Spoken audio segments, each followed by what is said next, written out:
sa kanilang matagumpay na pamamahala, punong-puno ng pag-ibig at pagmamalasakit, sa ating tagapamahalang patalahan ang kapatid na Eduardo V. Manalo ng maligayang ika-16 na taon na pamamahala sa buong Iglesia.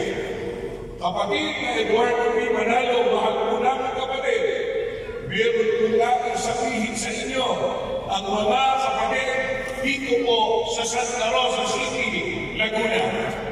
Mahal po namin kayo, nasasabit po kami sa inyo.